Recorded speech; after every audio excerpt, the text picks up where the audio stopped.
इस वीडियो में आप सुन सकते हैं चक्र के बारे में। हम भारत से हैं।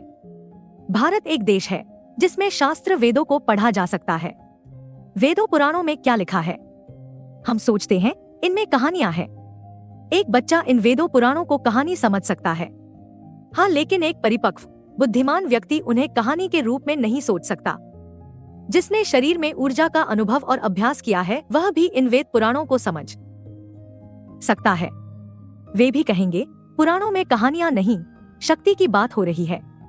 हम सभी अक्सर पुरुष शक्ति ऊर्जा को इकट्ठा करने की कोशिश करते हैं। पुरुष आम तौर पर कम बात करता है, महिला ज्यादा बात करती है। महिला अपनी शक्ति बात करके इकट्ठा करती है। इसके विपरीत पुरुष है। इसके विपरीत पुरुष कम बोलकर मौन में रहकर अपनी ऊर्जा इकट्ठा करता है। अगर आप एक दिन मौन रहेंगे, आप देखेंगे आपके सपने रात को अलग किस्म के होंगे। आप अगले दिन पूरे दिन ताजा महसूस करेंगे। ऊर्जा को अभ्यास करने की कला का नाम कुंडलिनी है। भारत में ये शब्द सामान्य है। वेदों पुराणों में इसका जिक्र है। कहा गया है शरीर के अंदर 7 द्वार हैं, 7 चक्र हैं।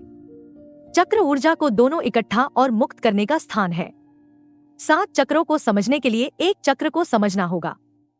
शरीर में चक्र की जरूरत ही क्या है? जो भी कुंडलिनी अभ्यास योग करता है उनको ये पूछना चाहिए, लेकिन लोग आम तौर पर नहीं पूछते। एक चक्र स्टोर हाउस जैसा है। मतलब अगर आप सारा ध्यान वहां लगा दे, आप महसूस करेंगे आपकी ऊर्जा शक्ति बढ़ रही है। ऐसे शरीर में 7 स्थान हैं।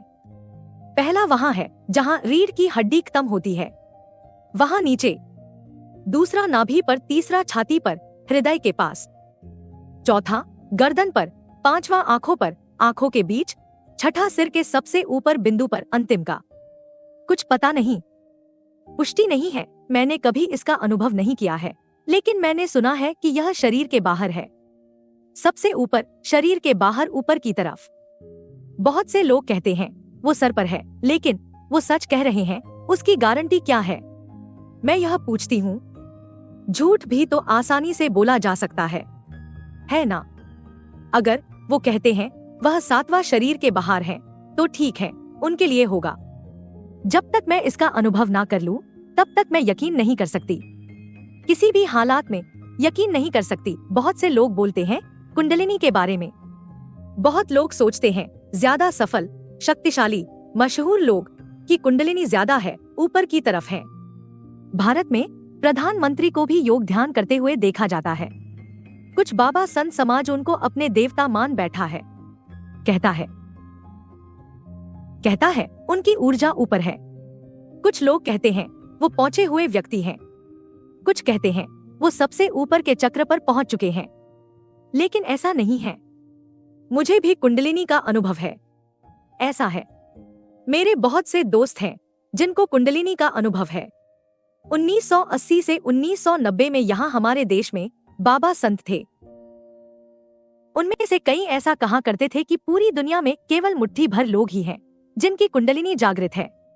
उन्होंने कहा लाखों करोड़ के देश में केवल दर्जन भर लोग ही होंगे जिनकी ऊर्जा पहले चक्र से ऊपर उठकर दूसरे पर आई है। ये बहुत चकित करने वाली बात है। चकित करने वाली, केवल दर्जन भर लोग। ये बात बहुत से बाबा संत को चोट पहुंचा सकती है। 80 के दशक में वो बाबा ने कहा था कि वो पूरे देश घूम चुके, वो एक से बढ़कर एक राजनेता से मिल चुके, वो एक से बढ़कर एक अभिनेता अभिनेत्रियों से मिले। इस सब के बाद उन्होंने कहा इन सब लोगों में कोई ऐसा नहीं दिखा जिसकी कुंडलिनी ऊर्जा दूसरा चक्र से ऊपर हो। ज्यादा से ज्यादा आम इंसान की ऊर्जा दूसरे चक्र तक ही पहुंचती है, उसे ऊपर नहीं। दरअसल जब व्यक्ति पहले चक्र से मुक्त होकर दूसरे पर पहुंचता है, उसका पूरा सिस्टम उलट पुलट हो जाता है। व्यक्ति सूखा पत्ता हो जाता है। व्यक्ति नहीं रहता। असल बात यह है, जब भी शक्ति एक चक्र खुलकर किसी दूसरे पर जाता है तब पूरा शरीर हिल जाता है। नरेंद्र मोदी को देखकर लगता नहीं उनका शरीर टूटा होगा। उनका शरीर हमेशा से योग्य भरा पूरा रहा है। उनकी पुरानी तस्वीरें देखकर ये कहा जा सकता है जब दूसरा चक्र खुलता है तो व्यक्ति का डर खत्म हो जाता है। धीरे धीरे, ये सब तुरंत से नहीं होता है, धीरे धीरे होता है। बहुत समय लगता है। जब शक्ति दूसरे चक्र पर होती है तब व्यक्ति की आवाज उभरने लगती है। आप ये देख सकते हैं, आप जब भी गुस्से में हो आपकी आवाज एकदम थरथरा के निकलेगी। दरअसल गुस्सा व्यक्ति को इसलिए आता है कि दूसरा कोई गलत कर बैठता है, आपका साथी काम नहीं करता। जब आपका सिस्टम देखता है दूसरा गलत काम कर रहा है जो आपके अनुसार नहीं है कर रहा, आप गुस्सा हो जाते हैं। गुस्सा क्रोध शरीर को पकड़ लेता है। क्रोध के समय ऊर्जा ऊपर बहती है, दूसरा चक्र नाभि तक। आप जब भी गुस्सा हो आप जरा देखना, आपकी नाभि पेट फूल जाता है। दरअसल वो आपकी शक्ति है। मैं भी ये मानती हूँ कि ज्यादा से ज्यादा मोदी के चक्र की ऊर्जा दूसरे चक्र तक पहुंची है। उनका प्रोफेशन झूठ पर निर्भर है। वो एक नेता है। नेता झूठ ही बोलता है, यही उनको उनकी आध्यात्मिक यात्रा नीचे धकेल कर रहा है। झूठ आपकी शक्ति को वापस नीचे धकेल डालता है। ऐसा है, अगर दूसरा चक्र खुल जाए तो वह बंद भी हो सकता है। आपकी सारी शक्ति वापस नीचे पहले चक्र पर आ सकती है, ठीक वहां जहां आपने शुरुआत की थी। सांप सीढ़ी के खेल की तरह ऐसा होता है। ऐसा भी होता है, अगर शक्ति ऊपर जाती है नीचे भी जा सकती है। बहुत लोग कहते हैं नरेंद्र मोदी की ऊर्जा विशुद्धि चक्र यानी गर्दन के चक्र पर है, यानी चौथे चक्र पर है। हो सकता है, लेकिन अगर उनकी ऊर्जा वहां है तो वह राजनीति में क्या कर रहे हैं? हर हफ्ते रेडियो टीवी पर आकर इतना झूठ कैसा बोल लेते हैं वो? अगर उनकी ऊर्जा इतनी ऊपर है तो अभी तक वो बुद्ध क्यों नहीं बने, कृष्ण क्यों नहीं बने, कबीर जैसे क्यों नहीं बने?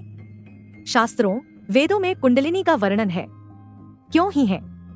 ताकि व्यक्ति जीवन में ऊपर की यात्रा करे, शून्य से संपूर्ण बने, पशु से मानव बने, बुद्धू से बुद्ध बने। इसलिए ऐसा है ना।